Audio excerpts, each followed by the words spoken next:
ಶೈಲಜಾ ಮೇಡಮ್ಗೆ ಆಮೇಲೆ ಪೂರ್ಣ ಸರ್ಗೆ ನಮಸ್ಕಾರ. ಏನು ಮಾತಾಡ್ಬೇಕು ಅಂತ ಗೊತ್ತಾಗ್ತಿಲ್ಲ, ಯಾಕಂತಂದ್ರೆ ಇವೆಲ್ಲ ನಮ್ಮ ಉತ್ತರ ಕರ್ನಾಟಕದ ಹುಡುಗರು ಕನಸುಗಳಿವೆಲ್ಲ. ಬೆಂಗಳೂರಿಗೆ ಬರಬೇಕು, ಹೀರೋ ಆಗಬೇಕು ಅಂತ ಭಾಳ ಜನ ಇಲ್ಲಿ ಎಷ್ಟೋ ಜನ ಬಂದವರು ಅದಾರ. ಅವರು ನನಗಿಂತ ಒಳ್ಳೆ ಆ್ಯಕ್ಟರ್ನೂ ಇರ್ಬೋದು. ಕೆಲವು ಜನರಿಗೆ ಅವಕಾಶ ಸಿಕ್ಕಿಲ್ಲ, ಕೆಲವು ಜನರಿಗೆ ಅವಕಾಶ ದೊರೆತಿಲ್ಲ ಅಂತ ಅನ್ಸುತ್ತೆ. ಆದ್ರೆ ನನಗೆ ಸಿಕ್ಕೈತಿ, ಅದು ಎಷ್ಟು ಜನ್ಮದ ಪುಣ್ಯನೂ ಏನೋ ಗೊತ್ತಿಲ್ಲ. ಮೊದಲು ನಾನು ಥ್ಯಾಂಕ್ ಹೇಳಕ್ಕೆ ಇಷ್ಟಪಡ್ತೀನಿ ರಂಗಭೂಮಿಗೆ. ಯಾಕಂತಂದ್ರೆ ಈಗ ನನಗೆ ಯಾರೋ ಹರೀಶ್ ಅಂತೇಳಿ ಮಾತಾಡಿಸ್ತಾರೆ ಅಂತಂದ್ರು ಅದಕ್ಕೆ ಮೂಲತಃ ಕಾರಣ ರಂಗಭೂಮಿ. ವೃತ್ತಿ ರಂಗಭೂಮಿ ಒಳಗೆ ನಾನು ಸುಮಾರು ಒಂದು 15-16 ವರ್ಷ ಕೆಲಸ ಮಾಡಿ ಆಮೇಲೆ ಕಾಮಿಡಿ ಕಿಲಾಡಿ ಸೆಲೆಕ್ಟ್ ಆದೆ. ಶರಣೆ ಸರ್ ಆಮೇಲೆ ಜಿ ಕನ್ನಡ ನೆನೆಸ್ಕೊಳ್ಬೇಕು. ಯಾಕಂತಂದ್ರೆ ನಮ್ಮಮ್ಮ ಒಂದು ಮಾತು ಹೇಳಿದ್ರು, ಯಾವ ಅಂತಂದ್ರೆ ಹತ್ತಿದೇಳಿ ಯಾವತ್ತೂ ಒದಿಬಾರ್ದು ಮರಿಬಾರ್ದು ಅಂತ ಹೇಳಿ. ನಾವೀಗ ಏನೇ ಇದೀವಿ ಅಂತಂದ್ರು ಯಾರಿಂದ ಅದೀವಿ ಎದಕ್ಕೆ ಅದೀವಿ ಅಂತನೋ ಒಂದು ಹೇಳ್ಬೇಕು ಅನ್ನಿಸ್ತದೆ, ಕೇಳಾಕತ್ತೀನಿ ತನಗ. ಆಮೇಲೆ ಈ ಪಿಕ್ಚರ್ ಸಿಕ್ಕಿದ್ದು ನನಗೊಂದ್ಸರಿ ಒಂದು ಇಲ್ಲಿ ಕಾಮಿಡಿ ಕಿಲಾಡಿ ಮಾಡ್ಬೇಕಾದ್ರೆ ಭಾಳ ಜನ ಅಭಿನಯ ಸ್ಟುಡಿಯೋ ಬರೋರು ಈಗ ಒಂದು ಸಿನಿಮಾ ಮಾಡಕತ್ತೀವಿ, ತಮ್ಮ ಹೀರೋ ಆಗ್ತೀವಿ, ಅದಾಗ್ತೀವಿ ಅಂತಿದ್ರು. ನಾನು ಹೂ ಸರ್ ಅಂತ ಸುಮ್ಮಾಗ್ತಿದ್ದೆ. ಅದು ಏನೋ ಅದೊಂಥರ ರೂಢಿ ಅನಿಸ್ಬಿಟ್ಟಿತ್ತು. ಅದು ಕೆಲವು ಜನ ಬರೋರು ನೀವು ಪಾತ್ರ ಐತದನ್ನೋರು ಆಮೇಲೆ ಮರ್ತ ಬಿಡೋರು, ಆಮೇಲೆ ಕರಿತೀನಿ ಇರಲಿಲ್ಲ. ಹಾಗೆ ಆನಂದ್ ಸರ್ ಒಂದ್ಸತಿ ಬಂದ್ರು, ಈ ಪಿಕ್ಚರ್ಗೆ ಹಿಂಗೆ ಮಾಡಕತ್ತೀವಿ ಸರ್ ಅಂತ. ಓಕೆ ಸರ್ ಅಂತಾನೆ. ಸರ್ ನೀವು ಮಾಡ್ತೀರಾ ಇಲ್ಲ ಅಂತ. ಅಲ್ಲಿ ಸರ್ ನೀವು ಮಾಡ್ತೀರಿ ಮೊದಲು ಅದನ್ನ ಡಿಸೈಡ್ ಮಾಡ್ರಿ, ಆಮೇಲೆ ನಾನು ಮಾಡ್ತೀನಿ ರೀ ಅಂತಂದೆ. ಅಂದ್ಕೂಡ್ಲೆ ಎಲ್ರು ಹೇಳಿದ್ದು ಅದು ನಿಜಾನೇ. ಯಾಕಂತಂದ್ರೆ ಸಡನ್ ಆಗಿ ಆಗಿದ್ದೆ ಅಲ್ಲ. ಅವ್ರು ಬಂದ್ರು, ಮಾತಾಡ್ತೀನಿ ಸರ್ ಓಕೆ ಅಂತಂದ್ರೆ ಓಕೆ ಲೈನ್ ಸ್ಟೋರಿ ಹೇಳಿದ್ರು ನನಗೆ. ಓಕೆ ಸರ್ ಮಾಡ್ತೀನಿ ಸರ್. ಅದು ಅಂದ್ರೆ ನಾನು ನನ್ನ ಜಾನರ್ ಇರೋದಷ್ಟು ಕಾಮಿಡಿ. ಯಾಕಂತಂದ್ರೆ ನಾವು ಒಂದು ಸುಮ್ಮನೆ ನಿಂತರು ನಗಾಕ್ ಸ್ಟಾರ್ಟ್ ಮಾಡ್ತಾರ್ರಿ, ನಮ್ದು ಹಂಗಿರುತ್ತೆ. ನೀವು ಅವರು ಹೇಳಿ ಲಾಸ್ಟಿಗೆ ಹೇಳಿದ ಪ್ರಕಾರ ಆ ಕೆಲಸ ತೋರಿಸ್ಕೊಂಡು ನೀವಾರಿ ಅದು ನನಗಂತೂ ಬರಲ್ಲ ಅಂತ ಹೇಳಿದ್ದೆ. ಅದಂತೂ ಹಿಂಡಿ ತೆಗೆದುಬಿಟ್ಟವ್ರು, ಅದಂತೂ ಕರೆ. ಅದು ಕಾಮಿಡಿ ಮಾಡ್ಯಾರಿ, ನಾ ಮಾಡಿಲ್ಲ ತೆಗ್ಸಾರ. ಆಮೇಲೆ ಎಲ್ಲರೂ ಹೇಳ್ದಂಗೆ ಎಲ್ಲರೂ ಒಳ್ಳೆ ಕಲಾವಿದರು ಸೇರಿದ್ರು. ಯಾಕಂತಂದ್ರೆ ಅಂದ್ರೆ ಆನಂದ್ ಸರ್ ಅನ್ನಂಗೆ ಒಳ್ಳೇದಾಗಬೇಕು ಅಂತಂದ್ರೆ ಒಳ್ಳೇದು ಹಾಕೊಂತ ಹೋಗುತ್ತಂತ. ದಿಢೀರ್ನೆ ಸೆಟ್ ಇರುತ್ತೆ, ಸೆಟ್ ಆದ್ಮೇಲೆ ಶೂಟಿಂಗ್ ಸ್ಟಾರ್ಟ್ ಆಯ್ತು. ಶೂಟಿಂಗ್ ಸ್ಟಾರ್ಟ್ ಆಗಿ 45 ದಿವಸ ಹೆಂಗಾಯ್ತು, ಶೂಟಿಂಗ್ ಹೆಂಗ್ ಮುಗೀತು ಗೊತ್ತೇ ಆಗಲಿಲ್ಲ. ನಿಜ ಹೇಳ್ಬೇಕು ಅಂತಂದ್ರೆ ನಮ್ಮ ಉಮೇಶ್ ಹೇಳ್ದಂಗೆ ಅದು ಒಂದು ವರ್ಷದೊಳಗೆ ಒಂದು 7-8 ತಿಂಗಳ ಮುಗಿದ ಪಿಕ್ಚರ್ ಅಂದ್ರೆ ಇದೇ ಕಾಣಿಸುತ್ತೆ ನಮ್ಮ ಅನ್ಸಿದ ಮಟ್ಟಿಗೆ. ರಿಲೀಸ್ ಬಂದು ನಿಂತೈತಿ. ಆದ್ರೂ ಸರ್ ಯಾರು ಸರಿ ಸರ್ ಮಾಡಿದ್ವಿ, ಕಷ್ಟಪಟ್ಟು ಮಾಡಿದ್ವಿ, ಇಷ್ಟಪಟ್ಟು ಮಾಡಿದ್ವಿ. ಎಲ್ಲರೂ ಶ್ರಮ ಐತಿ ಇದ್ರೊಳಗೆ.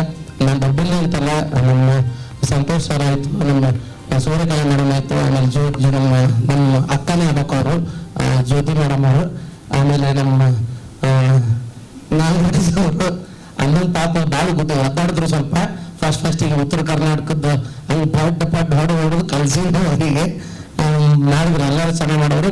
ಆಮೇಲೆ ನಾವೆಲ್ಲ ಮಾಡಿದ್ವಿ ಅನ್ನೋಕ್ಕಿಂತ ನಮ್ಮಂತ ಹೊಸಬ್ರ ಮೇಲೆ ಬಂಡವಾಳ ಧೈರ್ಯ ಮಾಡಿ ಬಂಡವಾಳ ಹಾಕ್ತಾರಲ್ಲ ಅದಕ್ಕೆ ಹೇಳ್ಬೇಕು. ಯಾಕಂತಂದ್ರೆ ಎಷ್ಟೋ ಜನ ಈಗ ಕಲಾವಿದ್ರು ಅದಾರ, ಪಿಕ್ಚರ್ ಮಾಡ್ಬೇಕು ಅಂತ ಆಸೆ ಐತಿ, ಆದ್ರೆ ಬಂಡವಾಳ ಹಾಕೋರು ಯಾರು ಇಲ್ಲ. ಯಾಕಂತಂದ್ರೆ ಹೊಸಬ್ರ ಮೇಲೆ ಹಾಕಿದ್ರೆ ಬರುತ್ತೋ ಇಲ್ಲೋ, ಅದು ಎಷ್ಟೋ ಜನ ಕೆಲವು ರಿಸಿ ಕ್ಯಾನ್ಸಲ್ ಆಗೋ ಇರ್ತಾವ.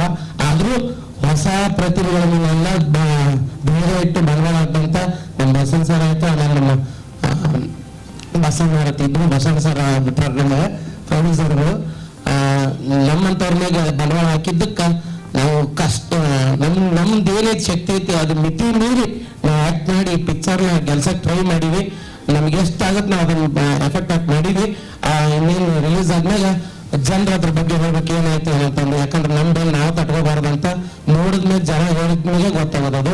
ಅದ್ರಂಗ ಫಸ್ಟ್ ಸಾಂಗು ಚಡ್ಡಿ ಬಡ್ಡಿ ಅಂತೇಳಿ ಅದನ್ನು ಹೇಳ್ತಾರಲ್ಲ, ನಾವು ಕನಸು ಮನಸ್ಸಿನಾಗ ಅನಿಸ್ಲಿಲ್ಲ, ನಾವು ಹೀರೋ ಆಗ್ತೀವಿ, ನಮ್ಗೆ ಒಂದು ಹಾಡು ಬರುತ್ತಾ, ಹಾಡನ್ನ ಯೋಗರಾಜ್ ಭಟ್ರು ಸರ್ ಬರೀತಾರ, ಅದನ್ನು ಶರಣ್ಯ ಸಂಜೀವ್ ಸರ್ ಹಾಡ್ತಾರ, ಪೂರ್ಣ ಸರ್ ಮ್ಯೂಸಿಕ್ ಮಾಡ್ತಾರ. ಇವೆಲ್ಲ ಕನಸಿನ ಮಾತು ನಮ್ಗೆಲ್ಲ, ನಮ್ಮ ಭಾಗದ ಜನ ಹುಡುಗರಿಗೆ ಇವೆಲ್ಲ ಕನಸಿನ ಮಾತ. ಅದು ಯಾವ ಜನ್ಮಕ್ಕೆ ಪುಣ್ಯನೂ ಗೊತ್ತಿಲ್ಲ, ಈ ಜನ್ಮಕ್ಕೆ ನನಗೆ ಅದು ಸಾಕಾರ ಆಗೈತಿ. ನಾನು ಇದಷ್ಟು ಈ ಸಿಕ್ಕೈತಿ ಅನ್ನೋಕ್ಕೆ ಇಷ್ಟಪಡ್ತೀನಿ. ಅಷ್ಟೇ ಸರ್ ಪಾತ್ರದ ಬಗ್ಗೆ. ಸರ್ ಒಬ್ಬ ಮಿಡಲ್ ಕ್ಲಾಸ್ ಮೊದಲನೇ ಸಿನಿಮಾ ಅಂದ್ರೆ ಫಸ್ಟ್ ಒಂದು ಮಾಡಿದ್ದೆ ಸರ್, ಉಡಾಳ ಅಂತೇಳಿ. ಅದ್ರೊಳಗ ವಿಲನ್ ಕ್ಯಾರೆಕ್ಟರ್ ಕೊಟ್ಟಿದ್ರು, ಅದು ಬಟ್ ಪಿಕ್ಚರ್. ಅದ್ರೊಳಗೂ ಕಾಮಿಡಿ ಮಾಡ ವಿಲನ್ ಮಾಡ ಅಂತೇಳಿ ಮಾಡಿಸಿದ್ರು. ಆಮೇಲೆ ಮೊನ್ನೆ ರಿಲೀಸ್ ಆಗುವಂತ KD ಒಳಗೂ ಮಾಡಿದ್ದೆ ಸರ್ ನಾನು. ಪೊಲೀಸ್ ಕ್ಯಾರೆಕ್ಟರ್ ಮಾಡಿದ್ದೆ. ರಕ್ಷಿತಾ ಮೇಡಮ್ ಅವರು ಒಂದ್ಸತಿ ಕಾಮಿಡಿ ಕಿಳದೊಳಗೆ ನಾವು ಪಿಕ್ಚರ್ ಒಳಗೆ ಒಂದು ಮಾಡಿಂತಿ ಅಂತೇಳಿ ಒಂದು ಮಾತು ಕೊಟ್ಟಿದ್ರು. ಆ ಮಾತಿನ ಪ್ರಕಾರ ಅದ್ರೊಳಗೆ ಒಂದು ಕ್ಯಾರೆಕ್ಟರ್ ಕೊಟ್ಟಿದ್ರು, ತುಂಬಾ ಚೆನ್ನಾಗಿರೋ ಕ್ಯಾರೆಕ್ಟರ್ ಮಾಡಿದ್ದೆ.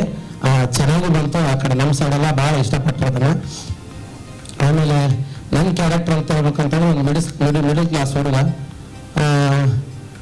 ಎಲ್ಲರೂ ಆ ಪಾತ್ರ ನೋಡಿದ್ರು ಅಂತಂದ್ರೆ ನಾವು ಇದನ್ನ ಮಾಡಿರಪ್ಪ, ನಮ್ಮ ಜೀವನದೊಳಗೂ ಇದೊಂದು ಘಟನೆ ನಡೆದೈತಿ ಅನ್ನೋ ಒಂದು ಪಾತ್ರ ಕ್ಯಾರೆಕ್ಟರ್ ಬರುತ್ತೆ ಸರ್. ಅದು ಮಿಡಲ್ ಕ್ಲಾಸ್ ಒಂದು ಜವಾಬ್ದಾರಿತನೂ ಆಗ್ತಾನೆ, ಬೇಜವಾಬ್ದಾರಿನೂ ಆಗ್ತಾನೆ.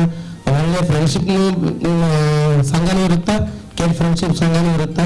ಆದ್ರೆ ಒಳ್ಳೆ ದಾರಿನ ಹೆಂಗೆ ಹೋಗ್ಬೇಕು ಅನ್ನೋದೇ ಈ ಸಿನಿಮಾದ ಇದೆ ಸರ್. ಇದು ಒಂದು ವಿಷಯ ಅಂತ ನಾನು ಇಷ್ಟಪಡ್ತೀನಿ.